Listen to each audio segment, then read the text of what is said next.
Here we are again. We're back at Motor City Casino, Friday night, and apparently there is a 5, 10, 20 no limit hold'em game going on tonight. So I'm gonna go check that out, but I'm gonna give it a shot and see what the lineup is like, see how much gambling there is to be had. I don't expect to be bouncing around that much compared to last night's game, last night's plethora of different games and stakes. Probably no PLO today, but no promises, who knows. Especially with the way it went last night, it's a little bit encouraging. It's a little bit encouraging to want to jump back in there, the 4-card game. I definitely want to check out this 5, 10, 20 no limit game, so let's do it. Let's get in there. Let's get back to work, back to the grind, put in the work. You know the drill. Let's go. Keep going, man. Keep going. Oh, sorry, dude.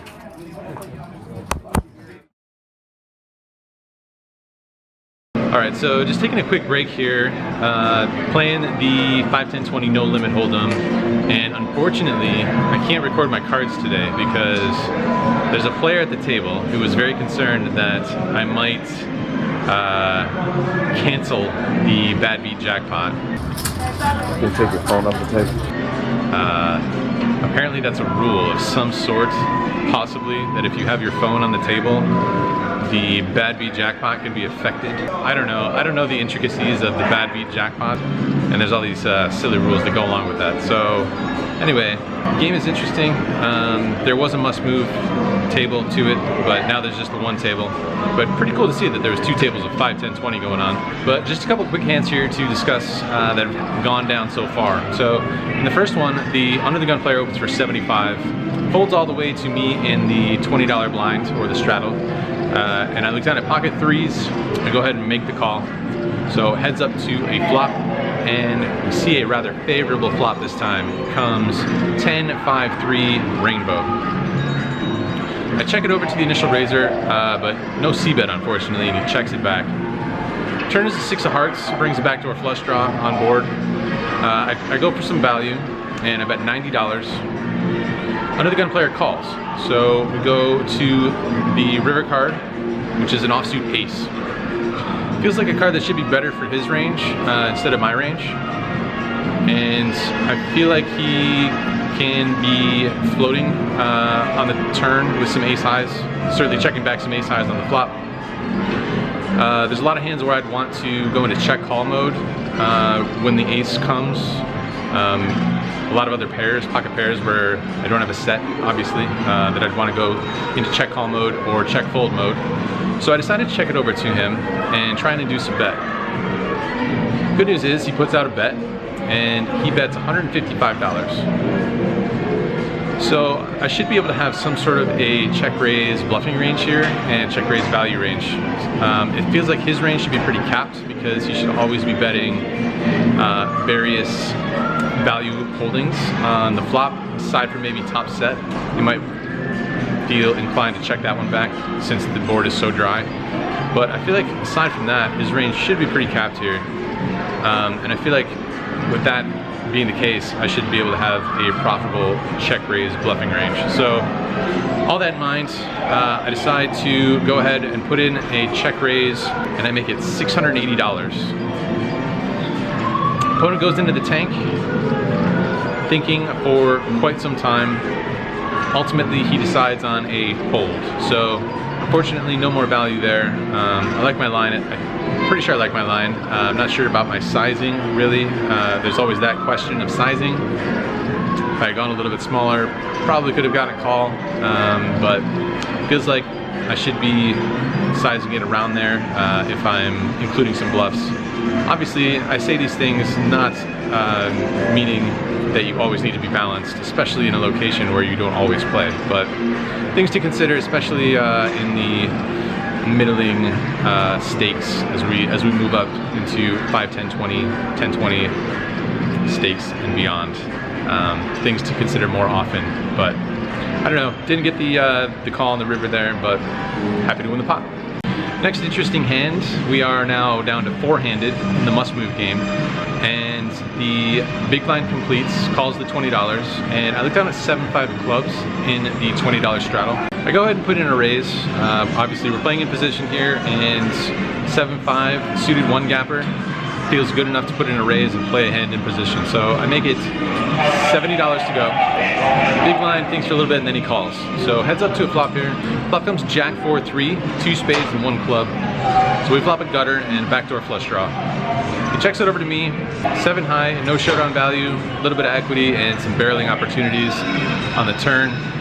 So I go ahead and put in a C bet. I bet $90. He thinks for a little bit and he makes the call. Off to a turn card, which comes a 3 of clubs. So pairs the bottom card, but brings us back to our flush draw. I feel like it should be a pretty good card to barrel. I think I might give up with the gut shots. I could either keep barreling with my gut shot or shut down on the turn. But I feel like once we pick up the additional equity with the flush draw, I feel like we should be barreling here. So that's what I do. I go ahead and bet again on the turn, and I bet $220 this time. He thinks for quite some time, and then he decides on a call.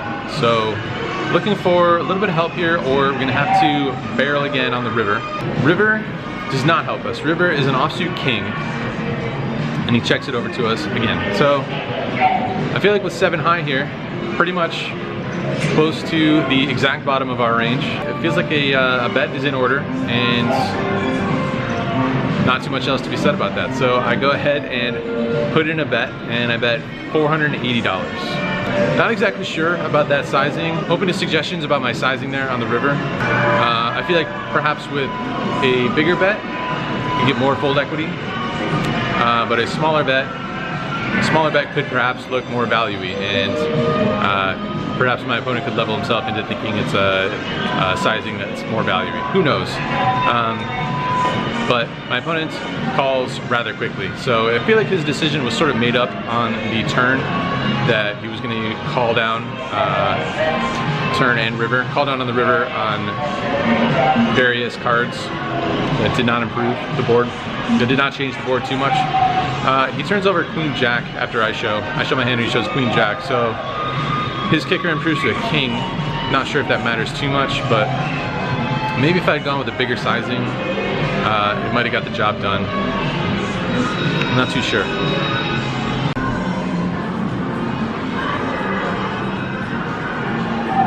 Just chatting with the missus back there in Las Vegas. Missing the missus. Been away for a week and a half now. The miracles of technology, you know? FaceTime keeps us connected in these tough times. All right, anyway, last interesting hand here. I look down at pocket queens in middle position and open it up for $70. The small blind and the straddle make the call. So 3 ways to a flop of Jack, Deuce, Deuce, Rainbow. Checks to me, and gonna put in a value bet here. Don't need to make it too big since the board is so dry. So I make it 115. The small blind puts in a quick check raise. He looks at me and puts in a quick check raise to 420. Straddler folds and it's back on me. Not going anywhere right away. Certainly not going anywhere on this drive of board. Hard for him to connect too hard with this board. Obviously we beat perhaps some of his hands that he could be check raising for value with, like Ace Jack. And it's tough for him to have a deuce in the small blind, but who knows. But Queen's too strong to fold here, so I go ahead and call. Turn is an ace. This time he leads out for $700. Interesting spot, and our hand is faring a little less good now that there's an overcard on the board. But I don't think we can just give up right away just yet. It's possible that he still has a deuce, and our hand in our range has decreased somewhat. but I'm just not ready to give it up just yet. So once again, I go ahead and make the call. River comes another deuce. Interesting card. And this time he leads out for $800. So now it's obviously less likely that he has a deuce. Almost impossible for him to have a deuce. I feel like the hand that I'm most worried about is an ace-jack, but there's not very many combinations of that available since there's an ace and a jack on the board. The price seems pretty good. He only bet 800 into a decent sized pot here. I guess I just relied on the fact that it's tough for him to have a deuce here. It's tough for him to have ace-jack here. There's just not that many combinations of these various hands that he can be raising for value. Pocket queens is somewhat up there. I could have other hands that I might call down here with, since the flop is just so dry, and it's tough for him to really raise that many hands for value. So pocket queens, sort of middle of the road. Not the best hand, but not the worst hand I could have in this spot. I kind of announced that I thought he might have ace-jack. He was just kind of staring me down, so I felt like it was one of those strong means weak kind of a things, and I just tossed him the call. He gives us some good news, and he says, good call, I have king queen. So I go ahead and show, as I usually do, roll it over, and good news is that he mucks this time. So no slow roll, and we win a pretty decent sized pot here. Pocket queens come through. Sometimes I call down a little bit too lightly, for sure, and this one could have gone either way pretty easily, but this time it worked out. All right, so hopping back in there. Been playing for a couple hours now. Still early in the session, but it's pretty late already. Currently 3:40 in the morning. Last session went until 10:30. I don't know if that's gonna happen again, but still at least a couple hours in me, so back to it.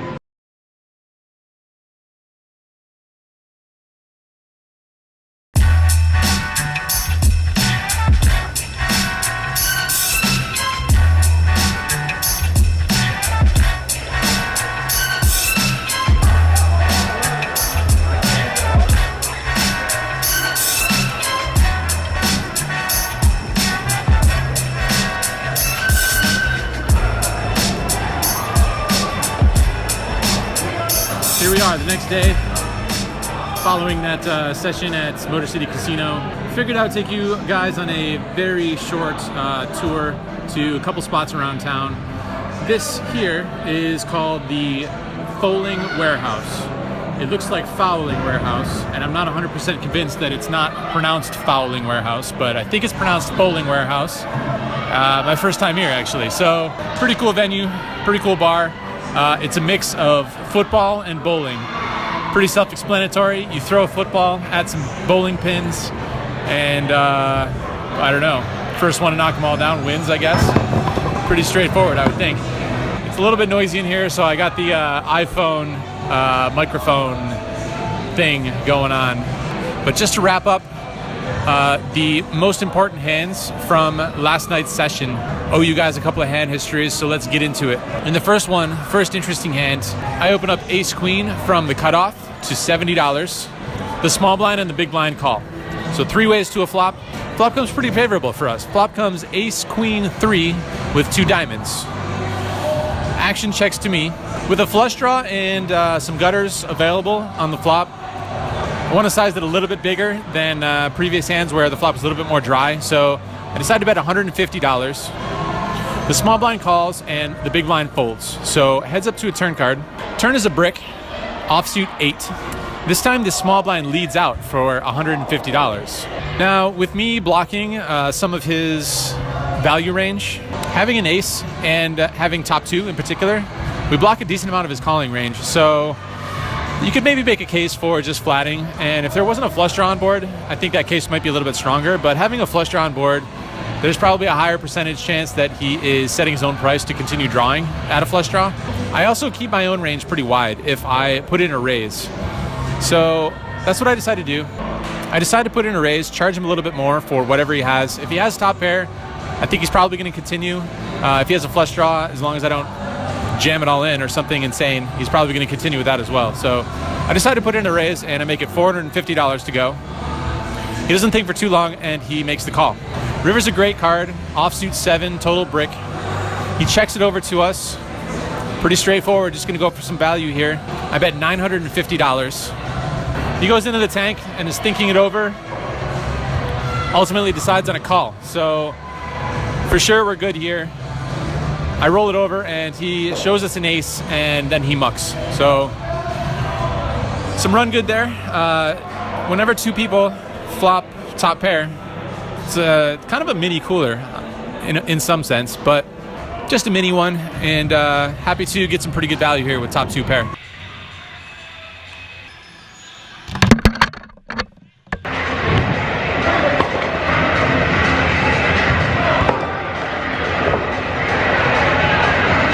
I was definitely never a football player, never exactly had the build for football. Despite looking like Aaron Rodgers' long-lost brother, not exactly the same skill set. In this next hand, there are two limps, and I looked down at ace-4 diamonds in the straddle position. Happy to see a flop here, so I go ahead and check it. Flop comes ace-8-8, so we flop trips here. Since the third card, since the other card is an ace, I decided to just check it rather than lead out because I feel like the ace is probably better for their range instead of the straddler's range, and feel likely that they can represent that card rather than me lead out and not be able to represent too much other than very strong value. So that's my thinking. I go ahead and check it over to them. The action checks to the cutoff, who puts out a bet and he bets $40. I just decided flat call. I don't see too much reason to raise at this point. The other player folds, so heads up to the turn.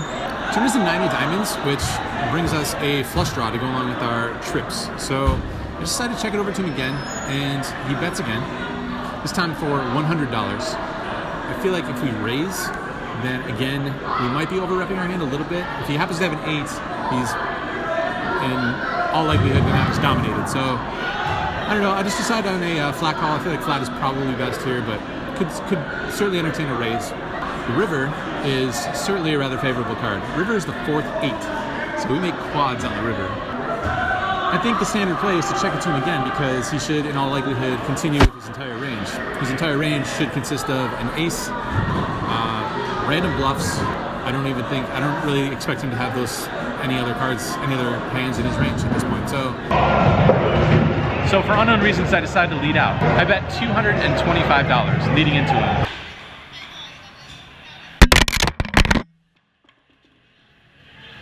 Not really sure why. I don't really have that much of an explanation for it, other than just fear of him checking back, which makes no sense whatsoever. But I decided to lead out for $225.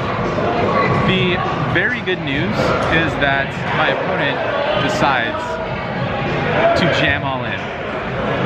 $1,400. It's about as big of a gift.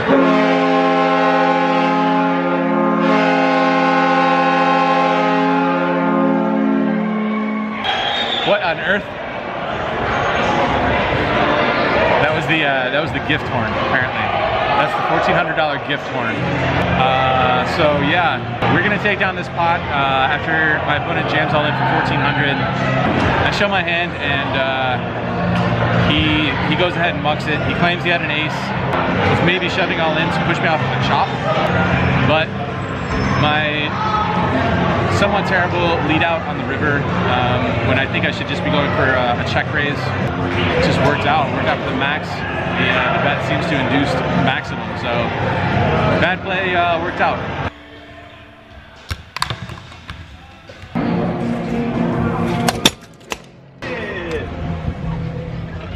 Forgot to mention, we got little bro here. Jonathan Neeme, ladies and gentlemen. You're actually the reason that I got into poker. It's your fault. That's true. It's all me. It's his fault. Everyone has you to thank for this vlog. Where's my cut? Here's no, that's too much. I need to make. It's far too much. I need to make change at the next stop. Hey man. Thanks.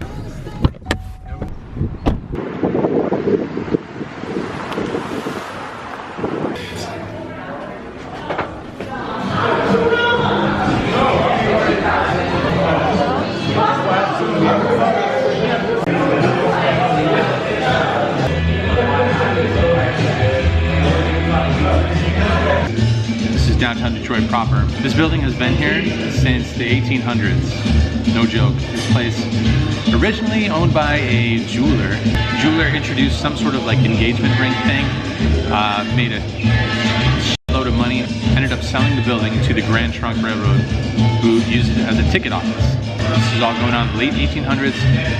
This location, this building, has been here ever since. This is proper historical Detroit landmark right here. Now they serve Michigan's finest beers on tap, and only Michigan's finest beers on tap. All right, so one more hand to relay to you guys. There's an early position raised to 75. There's 3 calls, and I looked down at ace 5 of diamonds in the big blind. Small suited ace can make the wheel, can make a nut flush, can make 2 pair, trips, full houses, all sorts of stuff. So I go ahead and make the call as well, and we go 6 ways to a flop. Flop up to ace, jack, or rainbow. I check it, and the action ends up checking all the way through. Turn is pretty good for us. Turn is a deuce of diamonds. Seems a little bit unlikely that anyone has top pair, although it is certainly possible that someone is pot controlling as well. But we also pick up the nut flush draw, and we pick up the straight draw to go along with our top pair. So I feel like it's worth a bet. I feel like we can get value from some other flush draws, maybe a disbelieving jack. So I go ahead and put out a bet. I bet $180. Folds all the way to the button, who makes the call. River is a pretty interesting card. River is a jack of diamonds. So we make the nut flush, but it pairs the board. I feel like my opponent, if he was drawing, he pretty much has to bet this river card. If he has a jack, he for sure has to bet this river card. If he has an ace, he might just check behind, but we block a lot of those hands having an ace ourselves. So with that in mind, I go ahead and check it over to him, expecting him to put in a bet. And good news is that he does put in a bet. He bets $200. I feel like there's some value in putting in a raise here. I feel like if we put in a raise, he'll be tempted to call with his flushes. Jack might be a little bit tough to get a call from, since he can't beat any flushes. He can only beat a bluff with a jack, pretty much. I don't expect him to have too many full houses here. I feel like we should have more full houses than he should, since we bet the turn and he just called. I feel like I'm very likely to have the best hand here on the river, so I go ahead and put in a check raise. I check raise to $550. Pretty small re-raise, hoping to get value from worse flushes and maybe a stubborn jack. My opponent thinks for a little while, and then he puts in a re-raise. He makes it $900 to go. So he basically clicks it back to us. Now it's a little bit concerning. Not really loving the situation that much. You should never be putting in a re-raise with a non-nut flush or a bare jack. The problem is that the price is just so good. The price is so small after he clicks it back that it leaves me with very little choice. I don't think I can just give it up, just fold for this price. I don't expect to be winning all that often when he puts in the re-raise here, but there's always the small chance that he could be doing this with smaller flush and trying to get value from a jack. Second nut flush, trying to get value from a worse flush. Who knows what? But the price is just so good, and my hand is relatively high on the scale here with the nut flush. Perhaps if I had a smaller flush, I could find a fold here, but I think with the nut flush, I think I just have to shrug and call it off for this price. So that's what I do. I toss in the call, and he shows us pocket deuces. So value time myself there a little bit with the going for the check raise. Did not work out in my favor at all. Maybe it's better to lead. Maybe it's better to check call. Check raise doesn't work out this time.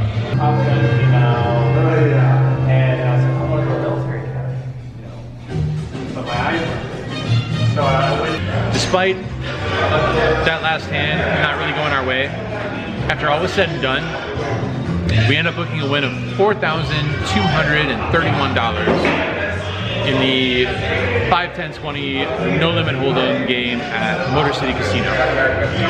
Worked out pretty well, I would say. Ran pretty good, aside from that last hand, like I said.